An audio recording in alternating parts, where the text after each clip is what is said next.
everyone should know her. She's one of the co-founders of MegaETH, a great academic background. I've been reading a lot last night. Academic background? Yes. Are you saying I'm smart? Yeah. Oh, wow. I am. To record that from my Asian parents. You are. And a very long track of record, as I've heard.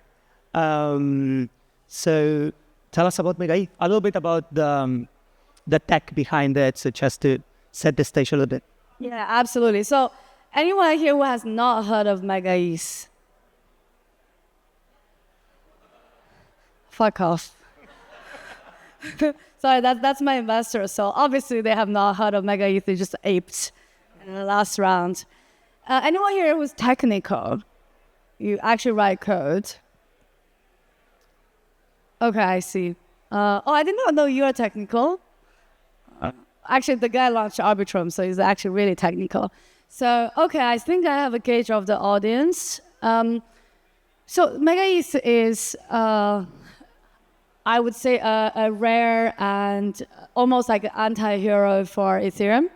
So we are, from a technical perspective, we are championing this concept called node specialization. And it is very different from, the typical buzzword, modularity, monolithic. In fact, we're building an extremely heterogeneous network by specializing nodes to do different type of work.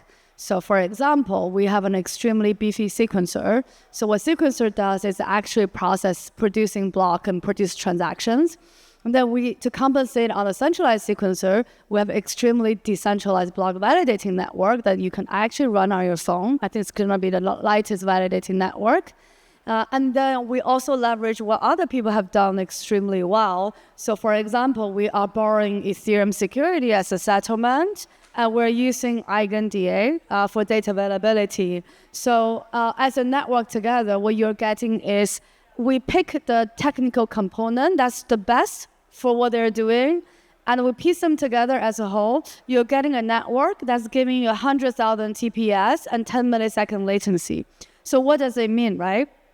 100,000 real TPS is not something that has ever been achieved in the crypto space.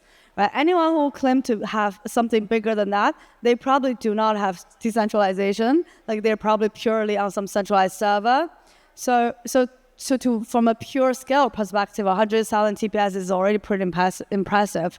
But I think if there's one thing I want all of you to walk away from my talk today is MegaETH is the first real-time blockchain. What makes us real-time is the latency piece. So what is latency? Latency is when you want to get a transaction done, from hitting go to the transaction getting recorded on a blockchain, the amount of time that takes. MegaETH has 10 millisecond latency. In comparison, anyone here apes on Solana? I do. So Solana has a 400 millisecond latency, right? So MegaETH is already maturely much better than Solana, and we are working toward 1 millisecond latency. So if there's one thing I want all of you to walk away from what MegaETH is, it is the first real-time blockchain. That's because we have super low latency. But I've used Solana, aping to meme coins. Are you up or down? Always down. I always buy that. Down? Yeah. That's why you have a real job. Yeah. That's my life. I'm a bad trader. But sending transactions, it's fast, but it's quite a pain because you need to broadcast it and whatever. It's like it never lands. How does it work in MegaETH? How is it going to make it better for users? Yeah, so, my investor always said that MegaETH is a real Solana. And the reason it's the real Solana is like with 10x what Solana tried to do, right? Solana kept saying, we're going to leverage hardware, we're going to explore capacity, blah, blah, blah. But as a layer one, the feature of a layer one is your node has to do all things all at once. So for example, a Solana node has to produce block, verify block, record data availability, and also build consensus. So imagine the Solana block, it has to do so many things at the same time. What's the result of that? It's too busy, slow, right? But a layer 2 architecture, especially with MegaETH, we take a very extreme approach. MegaETH doesn't have consensus, right? Like as a layer 2, your security is derived from Ethereum. Like, what's the point of having consensus? The moment you have consensus, you are reintroducing performance bottleneck and you're becoming slow and you're never going to kill Solana. So the key difference, I would say, is what I mentioned earlier called node specialization. And a material difference there is that we got rid of consensus. And that's why when you're building, supposedly if we're launching, inshallah we will, transaction will be automatic, right? We're streaming blocks on MegaETH because you don't have to build consensus on MegaETH. And the only reason we don't need consensus is because we're using Ethereum as our security layer. So shout out to Abstract as well. I think layer 2 architecture is the best architecture out there. I think that's a very good take, because you're actually using what's built and what it's working every single day of our lives, and just building on top of it something more specialized with a very specific outcome.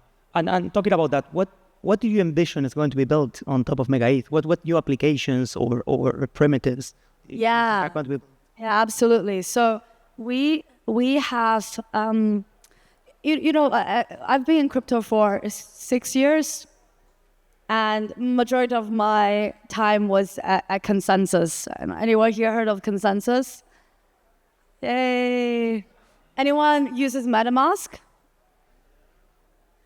Okay, it used to be a lot more people a few years ago, but something happened. We should all use Abstract wallets.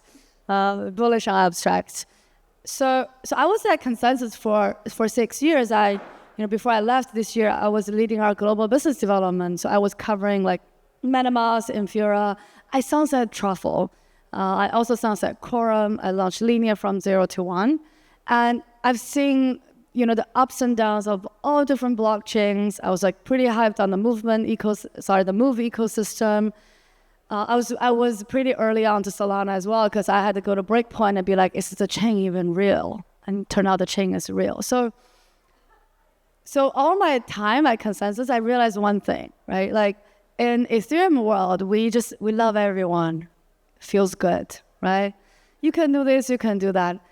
I don't think that's the right way to build a killer ecosystem. I think the right way to build a killer ecosystem is to be extremely curated. In a way, like you want to establish meritocracy. You want to find good builder and give them a lot of love. And the good builder will find other good builder. And then you have a positive flywheel. So that is my principle since day one on MegaETH. And a way for me to manifest that principle is a developer program called Mega Mafia. Anyone here has met anyone at the Mega Mafia? Oh, wait, who have you met? No. I told you, I've done a shit ton of research last night. So I heard of Mega Mafia. Okay, cool. Yeah, I know it's a real mafia. So the idea is we are going to work with builders, fulfilling the following 3 criteria. First of all, you're not a grifter. If you're just coming to crypto, hoping to launch something and get onto Binance, you can go to other chains. I do not welcome you. Second one is you're actually building something that leverages the chain, right? Our blockchain is so fast, so low latency, you should use it, right? We do not like empty blocks. The last one is really like, what is a 0 to 1 use case that we can empower, right? So these are my 3 guiding principles. No grifter, uses the chain, new use cases. And then I start going hunting for developers. It was fucking hard. It's hard because everybody just want to fork, and then, sorry, this thing is falling off. So I gave this to one of the mafia. He has a big head. So he wore this for like, I think 3 hours, and this is like not wearable right now. It's very loose. So I start finding these builders, right? And then I realized it was really difficult. Like everyone was telling me like, oh, are you bullish on SocialFi, GameFi, and all of that? And I'm like, any of the Fi stuff is came up by Chinese people, right? We love to like make up these words that absolutely don't make sense. Like the word KOL, it means key opinion leaders, because Chinese cannot pronounce the word influencer. It's the same as the GameFi and SocialFi. I don't see the use case of that at all. So what I did instead was I gathered a bunch of people I think who are now grifters and very smart, and I flew them to Berlin. I rent a hotel, I rent a WeWork space. I'm like, guys, think about what are the 0 to 1 use cases, and let's ship, right? And that has been extremely productive and amazing. So from the Berlin trip, we had some very interesting primitives. So to start with, our DeFi primitives are very different from any other chain you can imagine. And the most intriguing, I think the most unique part is because we have a centralized sequencer, we can actually co-locate Oracle with our sequencer. So that unlocks massive capital efficiency. And the arbitrage opportunity on MegaETH will be very different from any other chain you can imagine. But DeFi is not really interesting, right? Like, maybe a lot of you are into DeFi, but I would just tell you on your face, like, I'm really not interested in DeFi. What I'm interested in is a thesis that we have internally is the next wave of crypto applications must provide emotional value to end user. We all love our Instagram, TikTok. No one loves your banking app. And there's a reason. So the thesis with MegaETH is after we get the DeFi primitive, we're going to go after use cases that provide emotional value. Now I'll give you a few examples. First one is we're a fan of fully on-chain games. We believe that with really fast performing blockchain like MegaETH, fully on-chain game will be the next playground for people to have fun. Ape into shitcoin. Right now, if you go play a game called On Cyber, you can the game is the shitcoin actually become this different object and blocks. The more you ape it, the size of the block gets bigger, right? That's a gamified way to play crypto native game. We also have a fully on-chain Minecraft. It's called Bio. Extremely interesting. I think that's where the virtual world GDP is going to happen. So that's on the fully on-chain game side.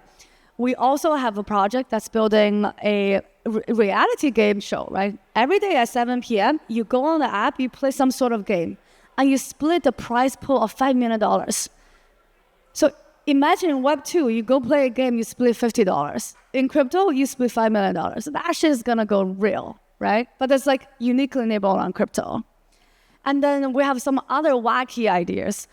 There's one team, they recently just raised a round. They want to model the whole world. So the founding teams are ex-drone founders. So they used to have the drone company, and they were archaeologists as well. And they're some of the biggest storytellers that I know. So what they're trying to do is, all of us, right, we go to a place, every time you would take a picture, but who are you taking the picture for? I don't know, sending to your girlfriends, or waifu, family, you know, upload something on Instagram. But what they are trying to do is create a new behavior.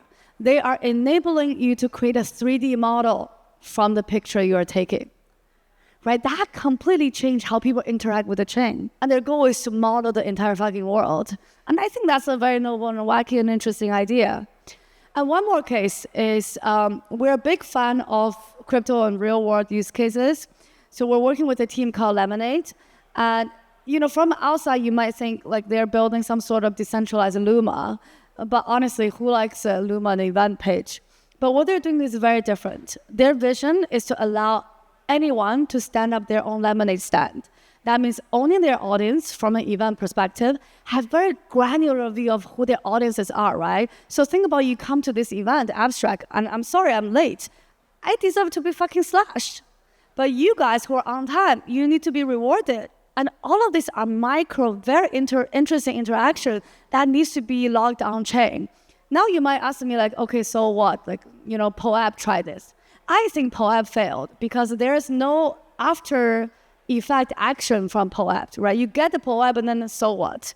But what Lemonade is doing is they record you the very granular details of your interaction off-chain, and you can do something with it. And that's where I think the use case of MegaETH will be different, because we're willing to back these wacky ideas that probably 99% will fail. But if they're successful, I think they will destigmatize what crypto really is, because people will enjoy actually using these applications. I'm just going to go share one last one. We have 15 applications, so I'm only choosing a few. I think the last one I'm super excited about is a decentralized VPN. You know, as an avid VPN user, I use VPN fucking all the time. I struggle with VPN. I don't know any of you. But the most important downside of VPN is that they actually take your data, right? Nation states are actively suing the largest VPN company in the world. And by the way, the top 6 VPN products in the world are controlled by 2 companies. But with the crypto native VPN, you can actually prove that no one is taking your data, right? And because MegaETH is so performant, and you can actually bootstrap a network and have like transaction data hop between different nodes without the latency. So those are the things that I think I'm proud of talking about them on the stage, and I think all of you will be able to use it.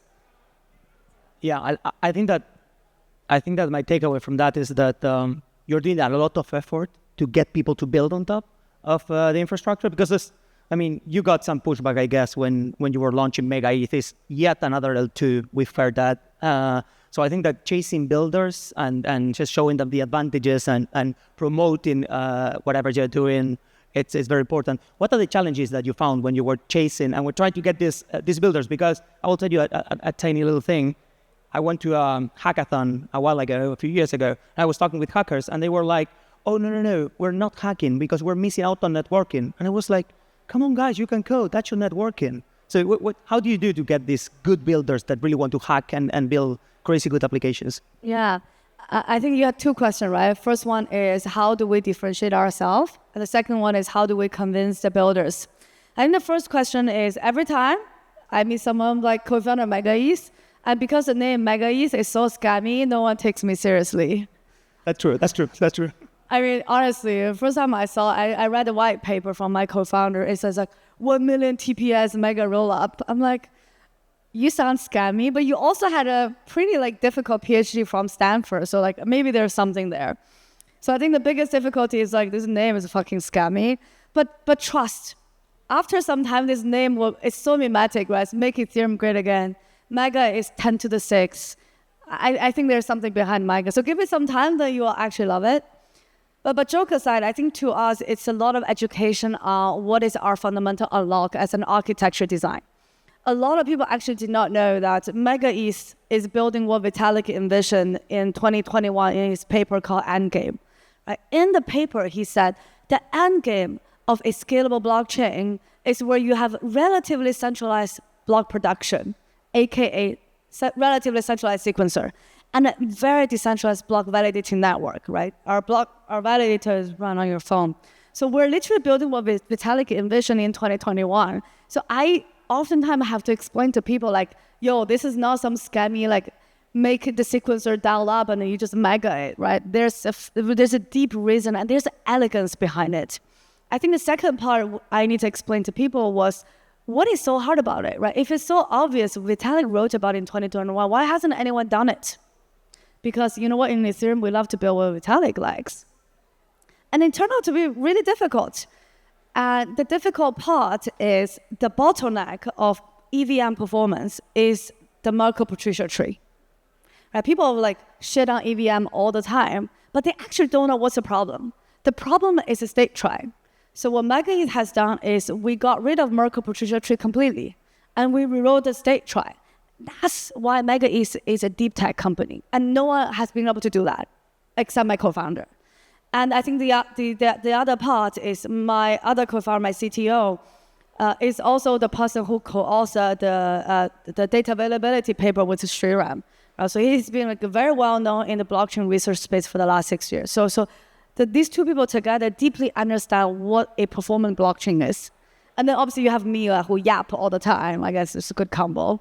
So I think those are the difficult part with MegaETH. To recap, a very scammy name. And the second part is just the way I'm telling you guys, right? This tech is fucking hard.